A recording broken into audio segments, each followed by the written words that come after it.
So there's a new ad supporting Kamala Harris where a bunch of dudes walk into the polling location and there's a guy and he's like, "You guys ready to make America great again?" And the guy's got his arm around him and the other guy's like, "Yeah." These two guys go to the polling booth and then they look up at each other and they nod. And then the guy's daughter is like, "Daddy." And it's like, "You don't need to tell the boys who you're voting for." And then the guy looks around, he's like, "Yeah." And then he marks off Kamala Harris. And I'm like, dude, never. That will never. Okay, maybe it'll happen once or twice. But there's so much more to this that I find absolutely hilarious. This is the second ad. The first ad campaign showed a woman going with her husband. And her husband's like, "You're going to vote for the right one?" And she's like, "Yeah." And then she goes to the polling booth, looks up at another woman, they smile, and then she marks off Kamala Harris. And it's just like, you can vote for whoever you want. I'm just loving that the Kamala Harris campaign is like, people are embarrassed to say they support Kamala Harris, so they're all lying. I got news for you. There are no social consequences for saying that you like Kamala Harris. No one is deeply concerned about the mean people on Twitter. That's why all the big celebrities are taking massive endorsements to come out in favor of Kamala Harris. In fact, with Donald Trump, there is a fear you will pay a social price, but that fear is starting to go away. So now they're running commercials trying to claim that people secretly like Kamala Harris but are afraid to admit it. That's right, the silent majority, the people who like Kamala Harris for some reason. Incredible. But check this out. The Washington Post. In a bathroom stall, a simple message: vote Harris, no one will know. That's right, ladies and gentlemen. Ladies are going to the bathroom and putting Post-it notes on the wall, some that are that are wet. And it says, "Remember, it's your vote, no one will know." And there's a bunch of these Post-its. I got to tell you, if I went into a bathroom stall and saw a wet, stained Post-it note, I would not consider what was written on it. I would go, ew. But sure, ladies, you do you.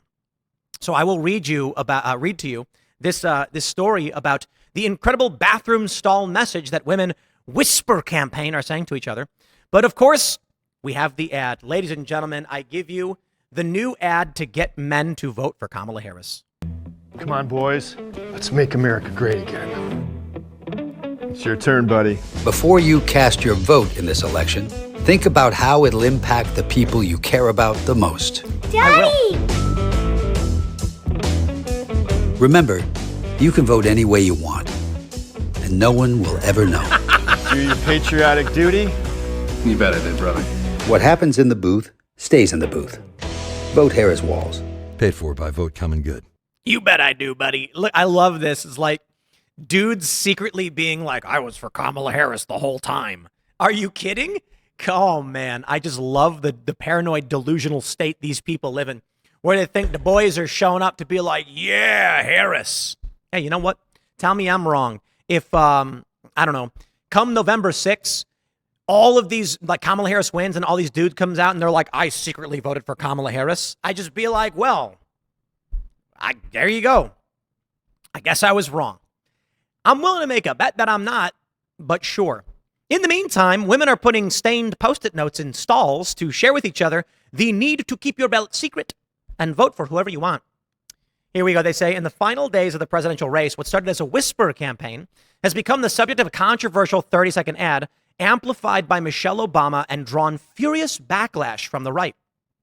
One woman stuck a note to the door of her hair salon in North Carolina. Another pressed it onto the back of a tampon box in Arkansas. A third hung one on a mirror in a women's bathroom at an Ohio airport. Woman to woman, the note read, "No one sees your vote at the polls." In swing states and Republican strongholds, on college campuses and in sports arenas, sticky notes have appeared reminding women that their votes are confidential, kept private, even especially from the men in their lives. You know what this says to me? More women are going to vote for Donald Trump. Hands down. Let me tell you guys something.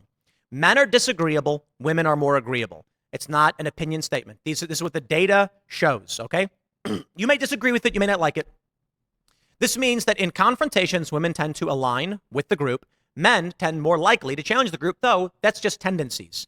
It's still, I think, like 55-45, like men are going to be largely agreeable. People don't want confrontation, that we get. But what this means is that many women are being told, if you vote for Trump, you're voting for a racist, sexist bigot, Hitler. And that means popular culture and the majority is against you. You want to be agreeable. When they're coming out and saying, "Paid for by Harris Waltz, your husband doesn't know who you're voting for," Yeah, that means the women are more likely to say they voted for Harris because of social pressures, because there's a social penalty to supporting Trump. And then they're going to vote Donald Trump. And I give you one of my favorite moments from 30 Rock. 30 Rock's a great show. If you haven't seen it, you should watch it. It's a shame that they had to cancel it because that was just truly one of the best shows ever. And it had Alec Baldwin and Tina Fey. In the first season, I think this is 2008. Can you believe how long it's been? 16 years. Tina Fey, who plays a character named Liz Lemon, is just confessing everything. I forgot who she's confessing to. I think Jack Donaghy or something. But she's like, I tell my friends I voted for Obama, but I actually voted for McCain. And I'm like, there it is right there. It is socially unacceptable to vote for Donald Trump, especially for women in urban areas. But if you're going to keep going around saying your ballot is secret, paid for by Harris, the real message that I think is coming across is women are going to be like, yeah, I don't like Donald Trump. He is smarmy. He is weird. But Kamala Harris is nuts. Not to mention, there are a lot of women that probably don't want women to be president. I know, call it sexism, but I think it exists. They say, the origins of the trend are unclear, but the co-founder of Women for Harris Waltz, a group supporting the vice president's campaign, says her members have been sticking notes in bathrooms and similar places for months, encouraging women to vote their own minds and reminding them their ballot is secret. I think that favors Trump. Because let me tell you, people like to say married women vote Republican. So women should be encouraged to get married. And I'm like, no. I mean, the people should in general be encouraged to get married. But it's not that. I think it's a reverse correlation. Women who vote Republican are more likely to get married and be married. And women who believe in marriage are more likely to agree with Republican messaging on family and community and culture. I don't think they necessarily correlate in that a woman who gets married decides, I'm going to do what my husband tells me. No, I think it's that women get married because they want to get married, and they agree with Republicans because they want families in the first place, and Republican values are more likely to defend families. Meanwhile, Democrats are running this insane ad I can't even show on YouTube, where it's a woman on the ground, bleeding, pregnant, and her spouse or whatever, significant other's on the phone, and he's like, doctor, what do I do? And he's like, David, she needs an abortion. And he's like, and then a Republican congressman grabs the phone and he's like, not while I'm your congressman. I won. And I'm just sitting here being like, okay, first of all, this is the ad they think is going to convince men. And apparently they're saying this ad is driving men to Democrats. No, it isn't. Dude, let me just tell you, if your pregnant wife is on the ground bleeding profusely, you don't call your physician, you call 911. They're not going to tell you on the phone to go get an abortion. They're going to say, sir, your address, please. They're going to show up and they're going to try and stop the bleeding, figure out what's going, and transport your spouse to the hospital where they will perform the requisite life-saving measures. But let me just say, I am not surprised to find that a commercial targeting men to vote Democrat may convince men who are not smart enough to dial 911. And the best part is they have physicians who don't immediately go, dude, what? Hang up, call 911. They say, have you considered bringing her right now to go get an abortion? Okay, dude, let me tell you. This keeping your ballot secret thing in the bathroom, funny, but I don't believe that women are sitting there going, my husband's forcing me to vote for a Republican. She's probably, it's really funny because I imagine a lot of these women who are married are actually telling their husbands to vote Republican. They say polls have shown a rip between how men and women plan to vote. In an election that will probably be decided on the margins, Harris needs women, even women who are dating or married to Donald Trump supporters, to turn out in droves to vote for her. Yep, I don't think they're going to get it. And the reason is, I think there are even moderate and Democrat women who are like, I'm not voting for a woman. I've met them. Not every single Democrat is a feminist who's going to go out there and scream, we need a woman president. It's about time, blah, blah, blah. I believe this is one of the reasons Hillary Clinton lost. The left likes to say Tim Pool's sexist for bringing it up, but I'm sorry, there's a reality. Mostly men, I'd imagine, don't want to vote for a woman, but I'm willing to bet a large portion of women are just like, don't want a woman, don't care. And there are a lot of conservative women who have no problem saying it. They have no problem coming out and being like, I wouldn't vote for a woman. Me, I'd support Tulsi Gabbard in 2 seconds. I supported her in the primaries, 2019 into 2020, and I think Trump bringing her on is one of the best things ever.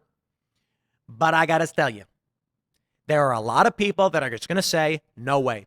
And I've seen these man on the street interviews. I can't remember who did it. They walked up to a group of black men, and they were asking them, and the guy's like, I ain't voting for a woman. For real. He's like, Trump. I was like, why? I ain't voting for a woman. That's it. That was it. Especially with like a lot of people in cities, they want to be tough. These guys, they're going to be like, no way.